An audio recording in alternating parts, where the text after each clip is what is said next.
Kanakadurga function హాల్లో Bangarugadda Telugu Baptist church ఆధ్వర్యంలో Christmas వేడుకలు ఘనంగా జరిగాయి. క్రైస్తవులు అత్యంత భక్తి శ్రద్ధలతో ప్రార్థనలు చేశారు. యేసుక్రీస్తు నామాన్ని జపించి తరించారు. ఒకరికి ఒకరు క్రిస్మస్ శుభాకాంక్షలు తెలుపుకున్నారు. పాస్టర్ నతానియేల్ క్రీస్తు గొప్పతనాన్ని, విశిష్టతను వివరించారు.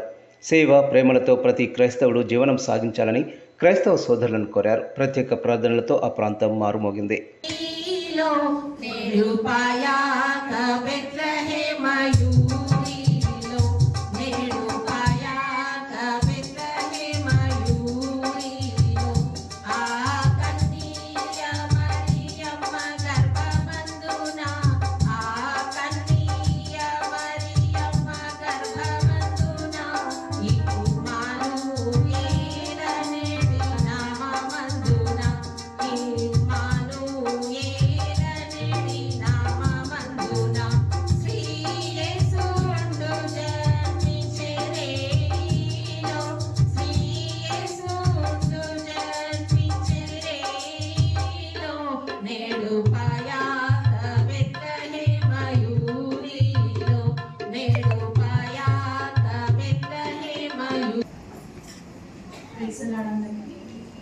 ప్రభువును మనం రక్షకుడైన యేసుక్రీస్తు నామంలో కూడి వచ్చిన మీ అందరికీ మా పక్షంగా క్రిస్మస్ శుభాకాంక్షలు తెలియజేస్తున్నాం. కన్యా గర్భంలో జన్మించడం అంటే పరిశుద్ధాత్మ శక్తి ద్వారా ఆమె గర్భం ధరించింది.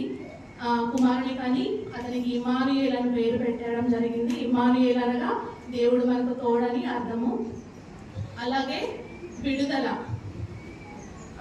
యోసేపు దగ్గరికి దూత వెళ్ళి మీరు కుమారుని కంటారు, అతనికి యేసు అను పేరు పెడతారు అని చెబుతుంది.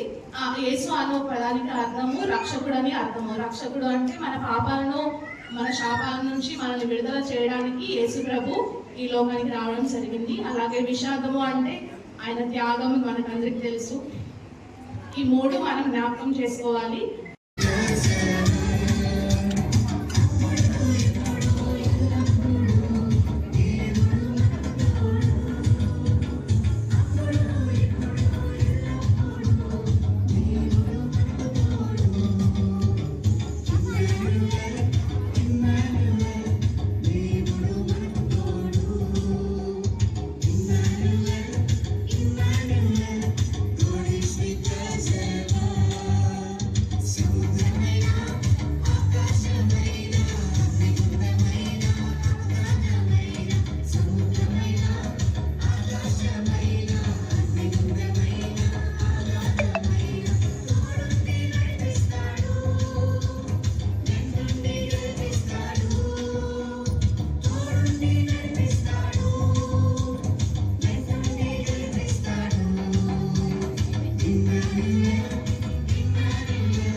తెలియజేసుకుంటున్నాం.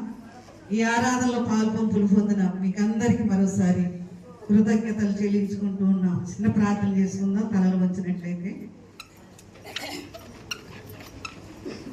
మా ప్రియమైన ప్రభువా, నీ పరిశుద్ధ నామానికి స్తోత్రాలు, స్తుతులు చెల్లించుకుంటున్నాం. ఈ సమయంలో మా ప్రభువా, మీరు జన్మించినటువంటి ఈ రోజు మా తండ్రి ఈ రీతిగా మిమ్మల్ని కనపరచడానికి, స్తుతించడానికి ఇచ్చిన సమయాన్ని బట్టి స్తోత్రాలు. వేదిక మీద ఉన్నటువంటి పెద్దలు ప్రతి ఒక్కరు మా ప్రభువా మీకు మహిమార్థమై చక్కటి గ్రీటింగ్స్ అందించి ఉన్నారు.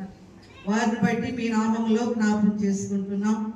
వాక్యం చెప్పండి, నీ దాసుని మీరు మరుగుపరుచుకోండి.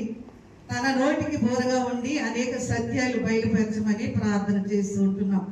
కూడిన బిడ్డలను దీవించండి. ఇంకా రానైన వారిని మీరు తోడుకుని రమ్మని ప్రార్థన చేస్తున్నాం. వినగల సేవలు గ్రహించే హృదయాన్ని ఇచ్చి మిమ్మల్ని మీరు మహిమ. పాస్టర్ బోయ్ నతానియేల్ గారు అందిస్తారు. అందరూ శ్రద్ధగా వినాలని, సెల్లులు బంద్ చేయాలని మనవి. మనందరి కొరకు ఆదాం పాలు, ఆదాం మిల్క్ వారు కొనసాగాలని మనసారా వారిని అభినందిస్తూ గౌరవనీయులు శ్రీ భక్తుల లక్ష్మారెడ్డి గారు వారు కూడా ఒక చక్కటి కేక్ మాస్టర్ గారికి ఒక డ్రెస్ మన నియోజకవర్గం అందించిన ఈ స్టేజ్ మీద సంఘ కాపరులు ఈ స్టేజ్ మీద మీకు ఎదురుగా స్థలము లేక చాలా ఇబ్బందులు పడుతూ ఉన్నాం.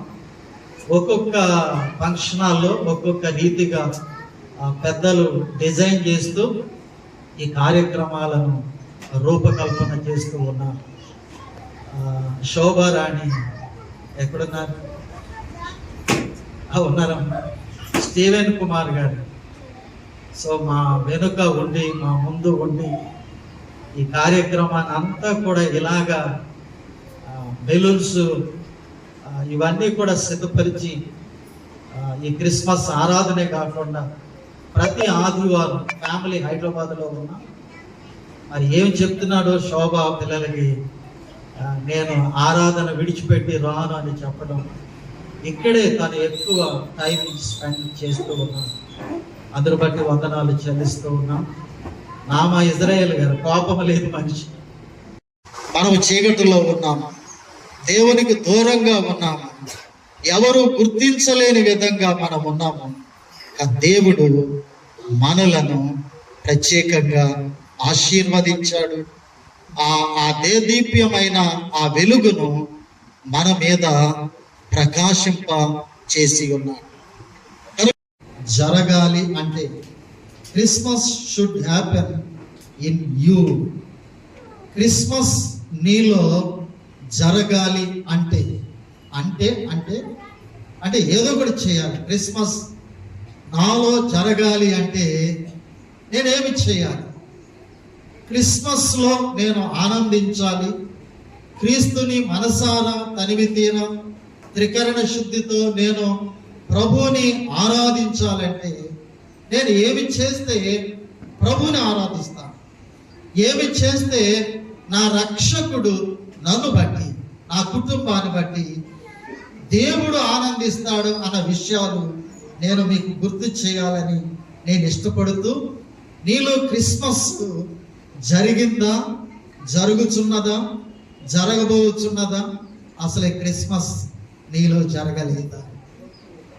క్రిస్మస్ మనలో జరిగింది అనడానికి ఒక మహత్తరమైన నిదర్శనం ఏమిటంటే, ఎప్పుడైతే యేసు ప్రభువుని మన సొంత రక్షకునిగా అంగీకరించామో అప్పుడే మన జీవితంలో మొట్టమొదటిసారి క్రిస్మస్ జరిగిపోయింది.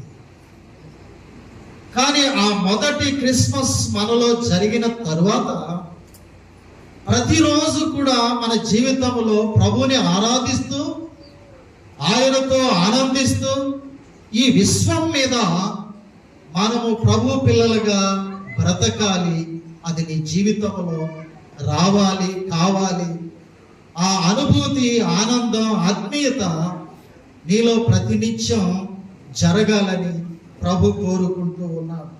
అందుకే క్రిస్మస్ అనేది ఆకస్మికముగా జరిగినది కాదు. It is a plan, it is a prophecy. అది దేవుని ప్రణాళిక, అది దేవుని ప్రవచనమై ఉన్నది.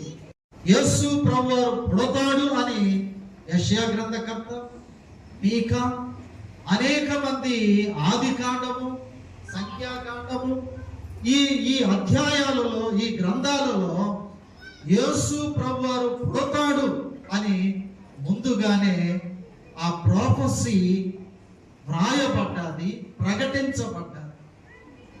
ఆయన అందించే రక్షణ ఈ ప్రాఫెసీ, ప్రవచనము ద్వారా ముందుగానే చెప్పబడ్డది. కనుక యేసు ప్రభువారి జననం ఆకస్మికముగా జరిగినది కాదు, అది ఒక ప్రణాళికమైన విధంగా జరిగిందని ప్రభు గుర్తు చేస్తూ ఉన్నాడు. సంఖ్యాకాండము 24వ అధ్యాయం 17వ వచనములో నక్షత్రము యాకోబులో ఉదయించాలి. హలో వింటూ ఉన్నారా? నక్షత్రం యాకోబులో ఉదయించాలి. యాకోబు అనగా బైబిల్ అర్థం మోసగాడు. మోసగాడు ఇశ్రాయేలుగా మార్చబడాలి అంటే మోసగాని హృదయములో నక్షత్రం యేసు ప్రభువారు ఉదయించాలి. అందుకు నక్షత్రం యాకోబులో ఉదయించాలి, రాజదండము ఇశ్రాయేలు నుండి యాలాలని సంఖ్యాకాండములో ప్రవచించారు. యెషయా గ్రంథం